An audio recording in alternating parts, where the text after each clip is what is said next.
Hi guys, welcome to another video from Betfair tradingcommunity.com. Obviously with me, your host Martin. Well, this week's been a bit of an annoying one for me. I'll show you this if you know what that is. Oh, you can't really see it actually. Oh, you kind of can. Anyway, it's a COVID test. I don't know, you can probably not really see that well. Oh, that's a little bit better. Oh, it was for a second. But basically I've had COVID this week, like I'm sure pretty much everyone has at this point. Which is fine because I've had all my jabs and it's barely affected me. But the frustration has been sort of being camped at home. Obviously it's been good for work. I've been in my office. I can do my work. But trying not to. No one else has it in the house, so I'm trying not to engage with them, which is pretty difficult. So my heart goes out to anyone who's had to do this, who's been alone. But anyway, let's get on to trading. Let's talk about Betfair trading. And today I'm going to talk about over 1.5 goals and kind of compare the over, under, and also compare it to some of the other goal markets. Now, I know that over 1.5 goals is a really, really popular market to trade. Ryan's split stake strategy on betfairtradingcommunity.com, it's one of our most popular. I know that Alan's done some great work kind of adapting it, putting it into automation files for us, so actually a lot of people are automating that strategy and it's just running well for them doing that. But I want to talk about over 1.5 goals because like with anything, like with any market, there's pros and cons to whether you back or lay over 1.5 goals. So I'm just going to bring the market up here on Betfair. On the big match tonight, Huddersfield-Stoke. It's an international break, so there's not a ton to choose from. No offence to Huddersfield Stoke as a game, but I just mean usually I'd probably pick a market with higher liquidity at this stage, because at the moment only £365 matched, but actually that's not greatly relevant to what we're talking about now. And as we bring the market up, you'll see here, over 1.5 goals is pretty much always going to be odds on, and heavy odds on at that. So 1.44 is actually quite a big price for over 1.5 goals in general. Often you'll be looking at odds around 1.25, 1.3. And obviously to back under 1.5 goals at the moment, the price being offered is 3.15. That you're probably better off just laying at 1.45 and seeing if you get matched, which you probably would. But yeah, basically that's the over 1.5 goals market in a nutshell. Now, one of the big cons for me is that if you're just backing over 1.5 goals, a lot of the time, especially you get in before the start of a match, you're backing at odds on, really heavy odds on.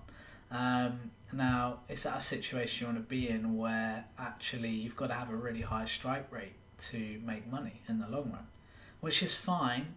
If you've got a watertight strategy that says, I hit 90% winners, okay, that's great, right?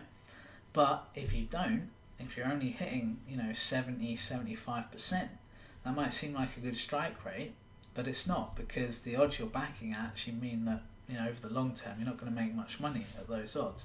So it's really important with over 1.5 goals that if you are getting in at very short odds, and it's the same with anything, when you're getting in at short odds, your strategy has to be absolutely watertight, where you go, I have tested this thoroughly, I know that it makes profit in the long term, and I'll be able to ride out any downswing I have because I know that over the hundreds of games I've tested, it's made money and it will continue to do so. So that's my thing with when you're backing over 1.5 goals. Now, let's say you're looking at the flip side of the market and you go, well, I want to lay over 1.5 goals, or which is the same as backing under 1.5 goals.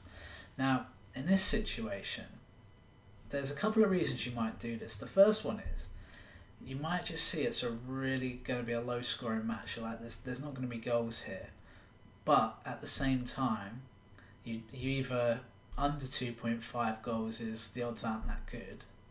So, you might get under. Let's have a look here. So I imagine the under 2.5 is going to be pretty short here. Yeah, so under 2.5 is 1.7. So if you think there's not going to be many goals, you might go, yeah, but I don't want to back at 1.7 because I'm backing at odds on.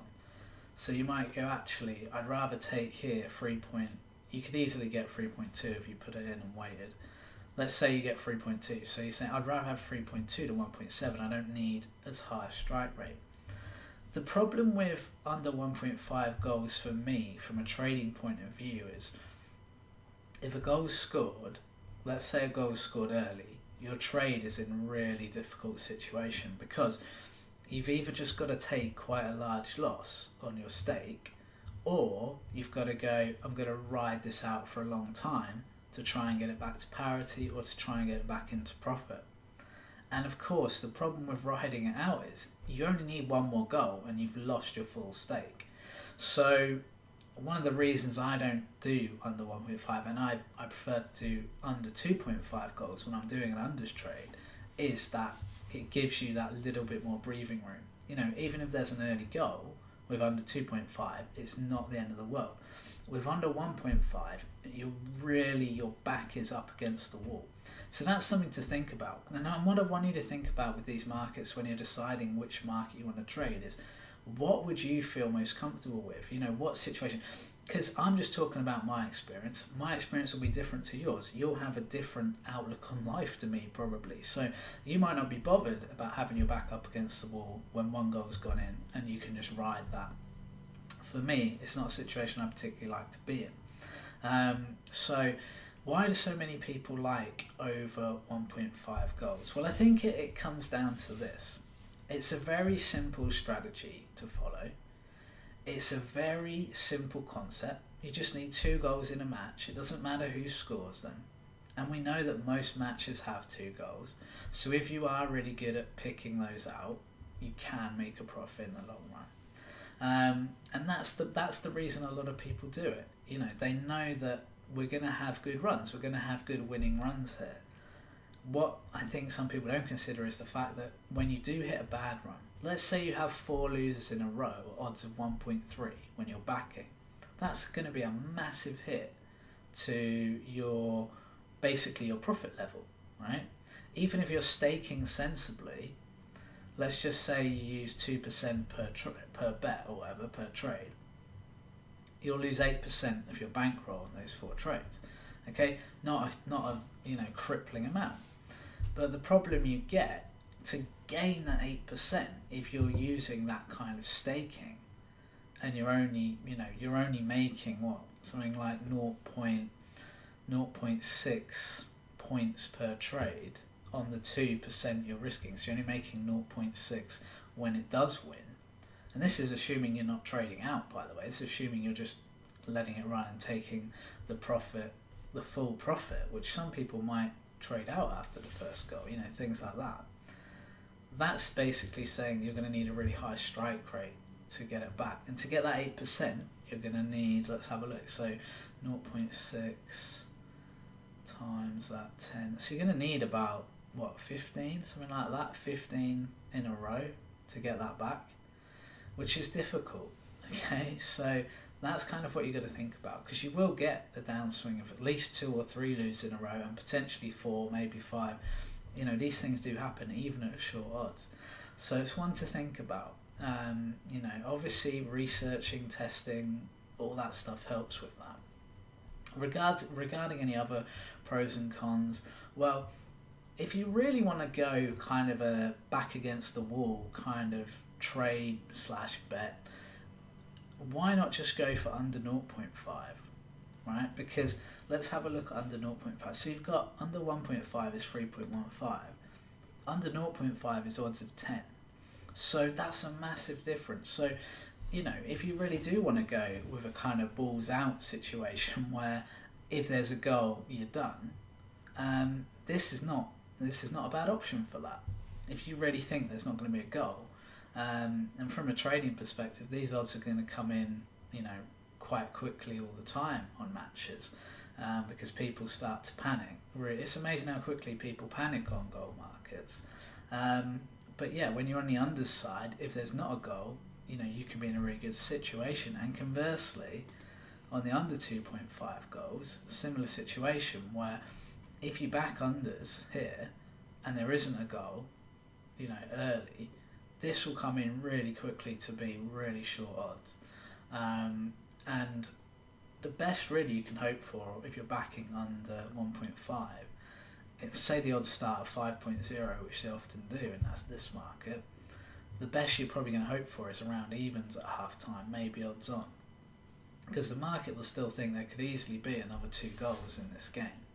So, it's one of those markets where I feel you've really got to test and know what you're doing, especially if you're backing at the short odds. If you're backing at the bigger odds and you're backing under 1.5, again, if your research, if your testing shows that that's worth doing, then that's fine. Now, obviously, there's nothing wrong with that. It's actually quite nice to back at high odds when you're in a situation where you don't need a massive strike rate to make profit. One thing Ryan does that I really like and that I do encourage if you're backing over 1.5 is that he waits. He doesn't just get in at kickoff. So he'll wait till 30 minutes in. Now, can you imagine if it's still 0-0 in this match, what odds it's going to be? It's probably going to be near evens 30 minutes in, right? So that's one of those things to consider where you go, okay, if I'm going to back, I get in a bit later. Maybe you get in at 15 minutes. It doesn't necessarily have to be at 30. Test these things. Work out when would the best moment to be to get in. But, if you're getting odds of 1.5 plus on over 1.5, that's a much preferable to getting in at 1.2, isn't it? And you don't need anywhere near the kind of strike rate. And it becomes what I see as a more tradable range, where if you do need to get out, which Ryan often does at 70 minutes, you can get out and still salvage a decent amount of your stake. The problem is when you get in at 1.2, if you let it run till 70 minutes, there's going to be virtually no stake left to recover. So it's a very difficult one in that respect. Anyway, that's kind of an overview of over 1.5, kind of giving my pros and my cons. Like I say, it's my experience. Your experience may differ.